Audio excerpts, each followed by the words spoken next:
We know this today because of submarines and cameras.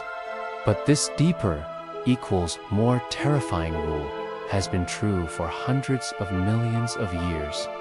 Back when the seas were full of creatures that make modern sharks look like goldfish, there was a clear gradient of nightmare. Shallow water had strange stuff, but the deeper you went, the more it felt like evolution was throwing darts at a board blindfolded. These ancient oceans weren't just darker, they were older, dark, a blackness that had never seen anything like us. So we're taking a trip from the almost normal shallows all the way down to where the rules of normal went to die. Let's dive in.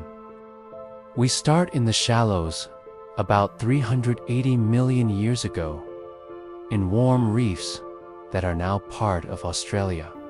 Swimming there was Meteorapizes, the mother fish, about a foot long, with an armored head and tooth plates for crushing shells. Normal fish behavior until scientists found one with a baby inside. Not just any baby, a well-developed embryo connected by a mineralized umbilical cord. This is the oldest evidence of live birth in any backboned animal. Before this, we thought everything just laid eggs.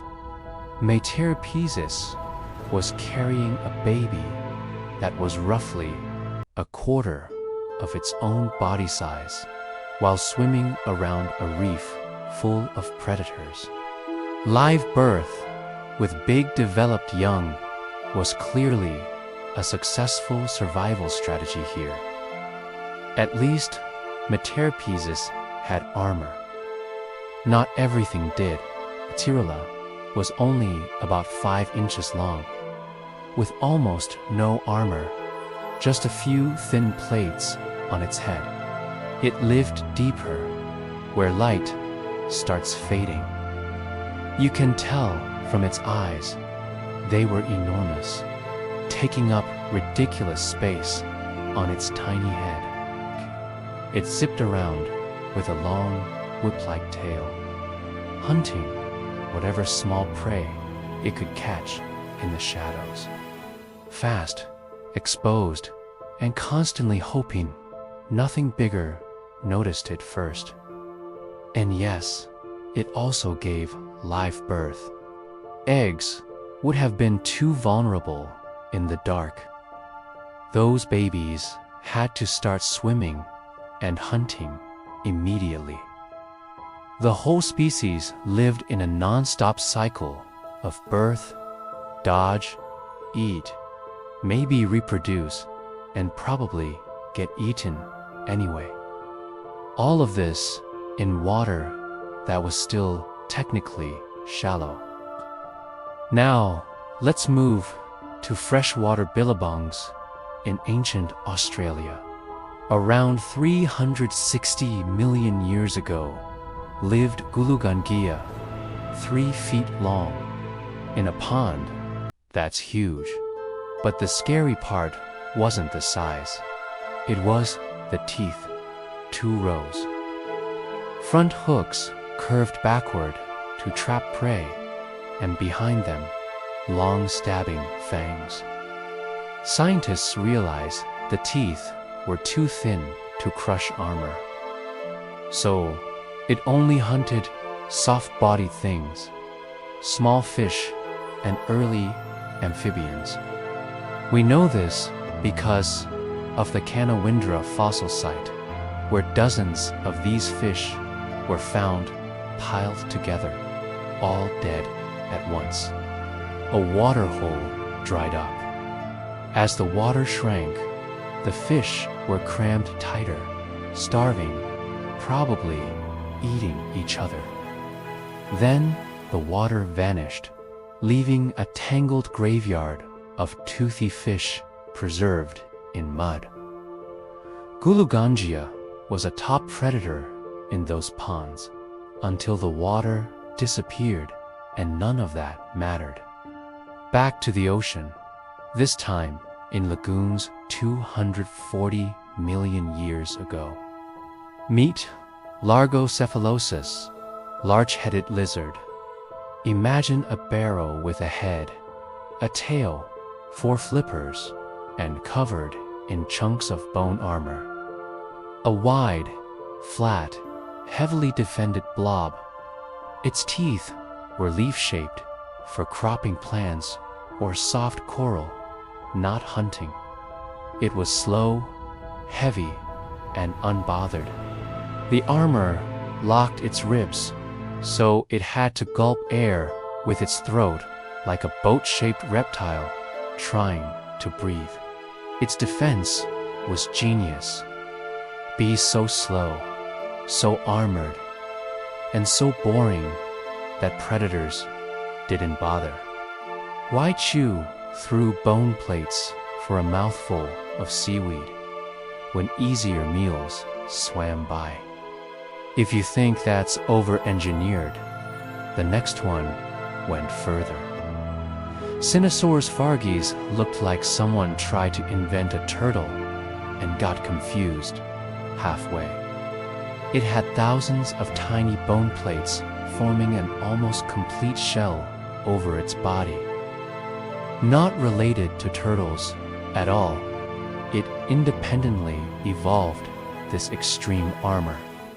It probably couldn't swim well, just waddled along the seafloor, scraping algae. Its fused ribs meant it also had to gulp air with its throat. After surviving the worst extinction in history, its response was simple: never be vulnerable again.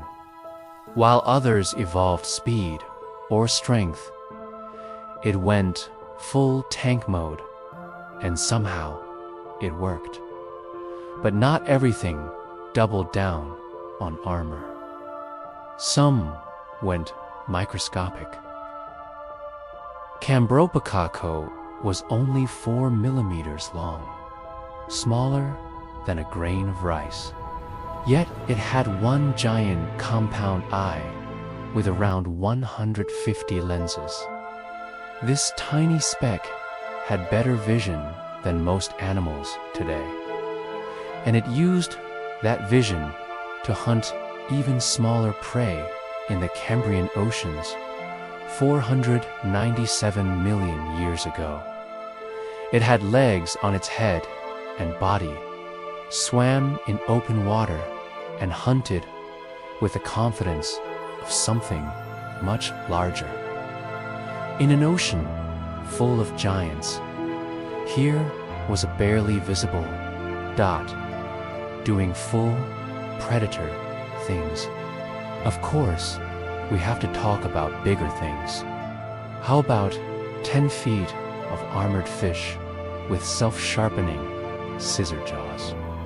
This, its head, was covered in bone plates. The jaws had blade-like edges that sharpened themselves every time it bit. It could slice through flesh, bone, or other fish's armor with ease. Fossils show preserved soft tissue, letting scientists calculate exact bite mechanics. It delivered clean cuts, taking chunks out of prey until they bled out. Nothing was too fast or too tough. In shallower reefs, where true giants couldn't fit, East Monastius ruled. At least it stayed fully aquatic.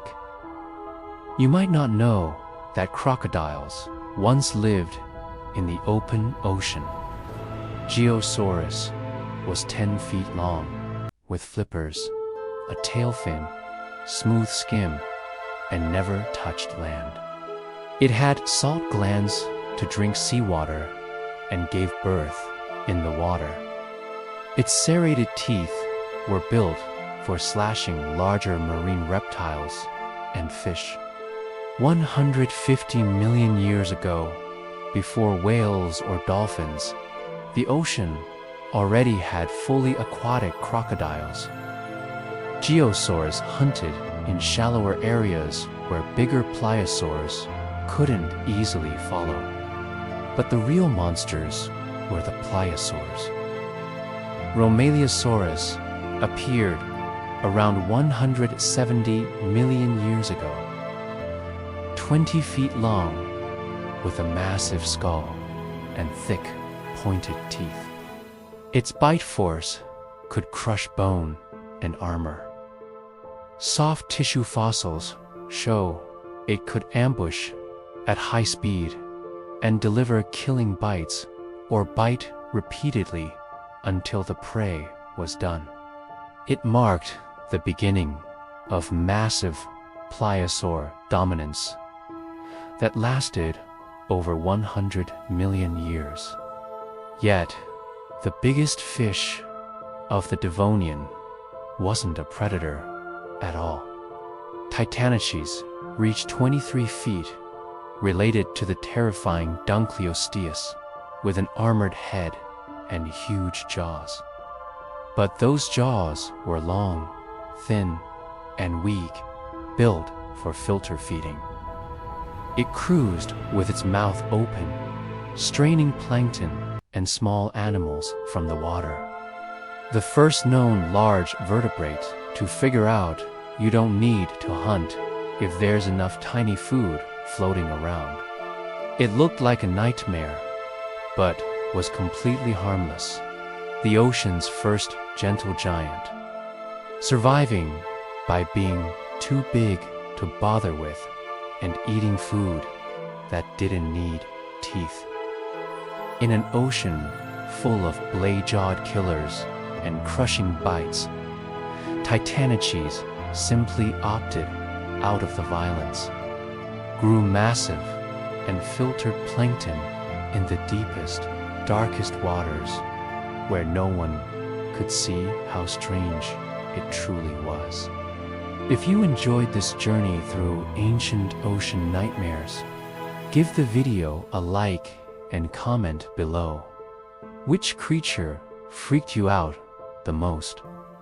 For me, it's probably Titanochees, the giant that looked deadly but just wanted plankton.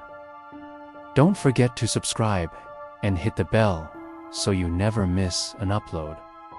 If you want more prehistoric weirdness, click the video on screen now. Thanks for watching. Stay curious, and maybe don't dive too deep without a submarine.